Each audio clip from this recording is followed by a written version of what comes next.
नमस्कार मित्रांनो, श्री विनायक ज्योतिषच्या या भागात आपल्या सर्वांचं सहर्ष स्वागत आहे. मित्रांनो, आजच्या या भागामध्ये आपण खूप महत्त्वाच्या विषयावरती बोलणार आहोत. तो विषय असा आहे, मंगळ दोष. बऱ्याच वेळेला आपल्या पत्रिकेमध्ये आपल्याला मंगळाचा दोष दिसतो आणि त्यासाठी मग आपण एखाद्या भटजीकडे जातो, कोणाला तरी पत्रिका दाखवतो, एखाद्या ज्योतिषाला पत्रिका दाखवतो. त्या मंगळाबद्दल अनेक गैरसमज आहेत. लोकांच्या मनामध्ये एक भीती आहे. मग तो मंगळ कडक आहे की सौम्य आहे हे आपल्याला बघावं लागतं, की त्याच्यानंतर त्याच्यावरती काही उपाय शांती करायला सांगतात. मग ती शांती करणं खरंच गरजेचं आहे का? मग आपल्याला प्रॉपर त्याचं नॉलेज नसतं. एखादी व्यक्ती आपल्याला सांगते बाबा मंगळाची शांती करा, पण ते खरोखर करणं गरजेचं असतं का? या गोष्टींची जी उत्तर आहे ही आपल्याला आज या व्हिडिओच्या माध्यमातून बघायची आहेत. आणि हे पाहताना आपल्याला जास्त ज्योतिषाचं नॉलेज असण्याची आवश्यकता नाही. तुम्हाला 1 ते 12 अंक आणि 1 ते 12 राशींची नावं जी मी आता तुम्हाला स्क्रीनवर दाखवणार आहे, एवढी जरी तुम्हाला समजली तरी देखील तुम्हाला स्वतःच्या पत्रिकेत, आपल्या मुलांच्या पत्रिकेत, आपल्या मुलींच्या पत्रिकेत किंवा आपल्या इतर कुटुंबातले ज्या व्यक्ती आहेत त्यांच्या पत्रिकेमध्ये हा दोष आहे की नाही हे आपल्याला सहज पाहता येईल. तर मित्रांनो, त्यामुळे तुमची जी होणारी फसवणूक आहे ही तरी टळेल किंवा तुम्हाला स्वतःच्या कुटुंबापुरता तरी मंगळ दोष आहे की नाही हे तुम्हाला व्यवस्थित पाहता येईल. तर आता मी तुम्हाला एक स्क्रीन शेअर करतोय आणि त्या स्क्रीनच्या माध्यमातून आपण सहज सोप्या भाषेमध्ये समजून घेऊया. चला तर मग चालू करूया या स्क्रीनच्या माध्यमातून मंगळ दोषाबद्दल अधिक माहिती. मित्रांनो, ज्यावेळेला आपण एखादी आपली जन्मपत्रिका बघतो, त्या जन्मपत्रिकेमध्ये 2 प्रकारच्या कुंडल्या असतात. जन्मपत्रिकेमध्ये 2 प्रकारच्या कुंडल्या असतात. एक असते जन्मांगम किंवा जन्मलग्न कुंडली आणि दुसरी असते राश्यांगम म्हणजे राशी कुंडली.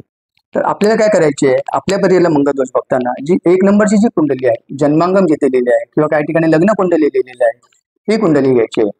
आणि या कुंडलीमध्ये जर तुम्ही बघितले तर इथून 1, 2, 3, 4, 5, 6, 7, 8, 9, 10, 11 आणि 12 ही असे 12 भाव आहेत. कुंडलीतले हे 12 भाव आहेत. आणि मी ज्या ज्या ठिकाणी मंगळ लिहिलेलं आहे, जर तुमच्या पत्रिकेमध्ये ह्या ठिकाणी जर असा मंगळ लिहिलेला असेल तर ती पत्रिका मंगळाची आहे असं म्हटलं जातं. तर प्रत्येक वेळेला जी जी पत्रिका आपण म्हटलेली आहे मंगळाची आहे, तर या ठिकाणी जर पत्रिकेत मंगळ आहे किंवा इथे मंगळ आहे, या भावामध्ये मंगळ आहे, या भावामध्ये मंगळ आहे आणि या भावामध्ये असे 1, 2, 3, 4, 5 या 5 भावात जर मंगळ असेल तर प्रत्येक वेळेला मंगळ दोष होतो का? मग तो कडक आहे की सौम्य आहे हे आपल्याला समजलं पाहिजे. त्याचा दोष मानायचा की मानायचा नाही हे देखील आपल्याला समजलं पाहिजे. तर त्यासाठी आता आपण अगोदर बघूया. इथे मी बाजूला 1 ते 12 राशींची नावं लिहिलेली आहे. तर त्यातली पहिली जी रास आहे ही रास आहे मेष, दुसरी रास आहे वृषभ, 3 नंबर लिहिलेला आहे मिथुन राशीला, 4 नंबर आहे कर्क राशीला, 5 नंबर आहे सिंह राशीला, 6 नंबर आहे कन्या राशीला, 7 नंबर आहे तुला राशीला, 8 नंबर आहे वृश्चिक राशीला, 9 नंबर आपल्या धनु राशीचा, 10 नंबर मकर राशीचा, 11 नंबर कुंभ राशीचा आणि 12 नंबर मीन राशीचा. तर तुम्हाला एवढी जरी बेसिक माहिती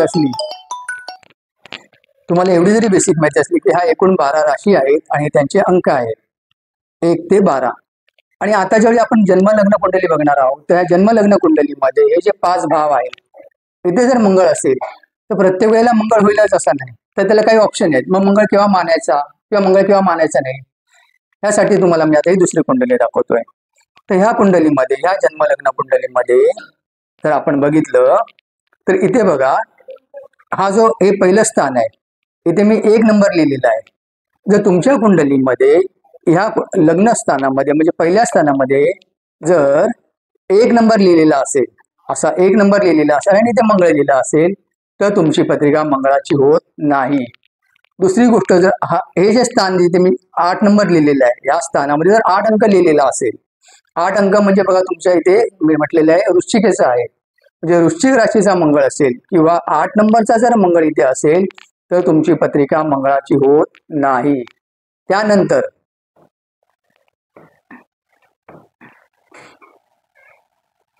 या स्थानामध्ये इथे मी 10 नंबर लिहिलेला आहे आणि 10 नंबर मध्ये मी मंगळ लिहिलेला आहे. जर या 10 नंबर मध्ये जर मंगळ लिहिला असेल तरी देखील तुमची पत्रिका मंगळाची होत नाही. त्यानंतर ह्या स्थानामध्ये तुम्ही चेक केलं तर इथे जर 5 नंबर लिहिलेला असेल, 5 म्हणजे काय, 1 मेष, 2 वृषभ, 3 मिथुन, 4 कर्क आणि 5 सिंह. जर सिंह राशीचा मंगळ असेल, या स्थानामध्ये 5 नंबर आहे, मंगळ लिहिलेला आहे, तुमची पत्रिका मंगळाची होत नाही.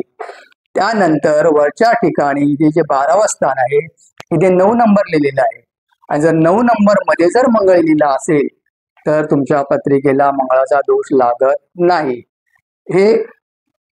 हा एक भाग झाला. आता दुसरा भाग याच पत्रिकेप्रमाणे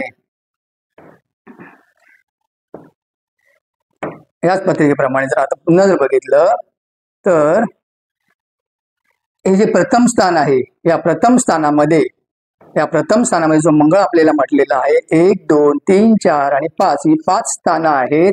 या 5 स्थानामध्ये जर 3 नंबर लिहिला असेल, समजा या इथे समजा 3 नंबर लिहिला असेल किंवा 4 नंबर लिहिला असेल किंवा 6 नंबर लिहिला असेल, तर 3 नंबर म्हणजे काय, तर 3 नंबर म्हणजे मिथुन रास, 4 नंबर म्हणजे कर्क रास आणि 6 नंबर म्हणजे कन्या रास. जर ह्या 3 राशींचे नंबर लिहिले असतील तर तुमच्या राशीला मंगळाचा दोष होत नाही, पत्रिकेला मंगळ दोष येत नाही. त्यानंतर ह्या स्थानामध्ये देखील 3, 4, 6 किंवा ह्या चतुर्थ भावामध्ये 3, 4 आणि 6 राशींचा मंगळ असेल तर पत्रिकेला मंगळाचा दोष येत नाही. त्यानंतर आणखीन पुढे जाऊन जर आपण पाहिलं, हे सप्तम स्थान आहे, या सप्तम स्थानामध्ये 3, 4 आणि 6 राशीचा मंगळ असेल, म्हणजे मिथुन, कर्क आणि कन्या राशीचा जर मंगळ असेल तर राशीला मंगळाचा दोष येत नाही. आणि परत पुढे जाऊन आपण जर इथे अष्टम स्थान बघितलं आणि या अष्टम स्थानामध्ये देखील मिथुन, कर्क आणि कन्या हे 3 नंबरची, 4 नंबरची आणि 6 नंबरची जर रास लिहिली असेल, जर 6 नंबरचा जर अंक लिहिला असेल आणि तिथे मंगळ लिहिला असेल, तुमच्या पत्रिकेला मंगळ दोष होत नाही. हे आता आपण 2 ऑप्शन बघितलेले आहेत. आता अजून तुम्हाला मी 2 पत्रिका दाखवतोय.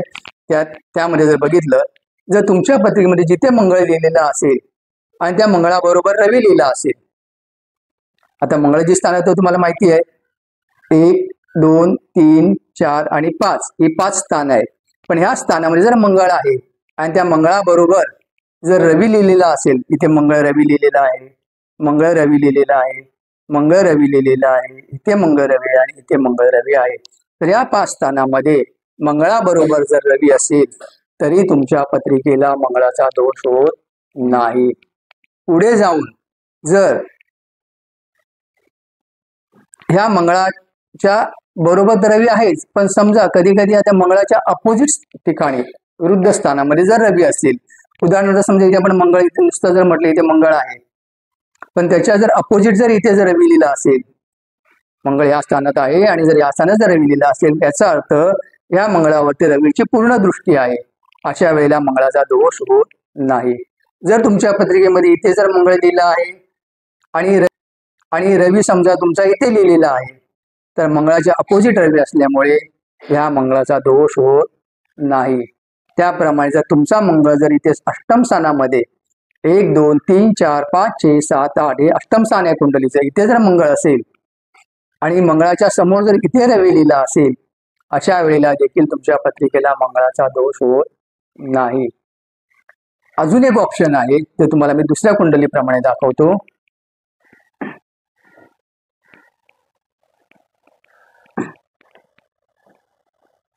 या पत्रिकेमध्ये जर तुम्ही पाहिलं तर या पत्रिकेमध्ये इथे मंगळ आहे लिहिलेला आणि मंगळाबरोबर शुक्र लिहिलेला आहे.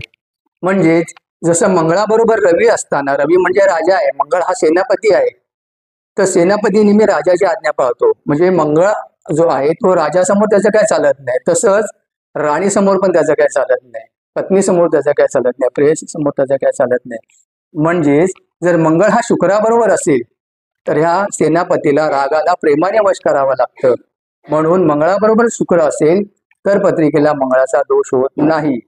या पत्रिकेमध्ये इथे जर पाहिलं तर इथे देखील चतुर्थ स्थानामध्ये मंगळाबरोबर शुक्र आहे, म्हणजेच पत्रिकेला मंगळाचा दोष नाही. सप्तम स्थानामध्ये जर पाहिलं तर मंगळाबरोबर शुक्र आहे, त्यामुळे मंगळाचा दोष होत नाही. अष्टम स्थानामध्ये मंगळाबरोबर शुक्र आहे, मंगळाचा दोष होत नाही. आणि 12व्या स्थानामध्ये मंगळाबरोबर शुक्र आहे, मंगळाचा दोष होत नाही. हे होत असताना काही वेळेला फक्त इथे मंगळ आहे पण मंगळाबरोबर शुक्र नाही आहे. पण शुक्र जर समोर असेल, मंगळाच्या समोर असेल, ज्याप्रमाणे आपण बघितलं की मंगळाच्या समोर रवी असताना त्याचा दोष होत नाही, रवीची पूर्ण दृष्टी असते, तसंच मंगळाच्या समोर जर शुक्र असेल तरी देखील त्याचा दोष होत नाही. उदाहरणार्थ समजा जर इथे जर मंगळ आहे, इथे मंगळ आहे आणि समोर जर इथे जर दशमामध्ये शुक्र असेल तर शुक्र ग्रहाची पूर्ण दृष्टी मंगळावर असल्यामुळे मंगळाचा दोष होत नाही.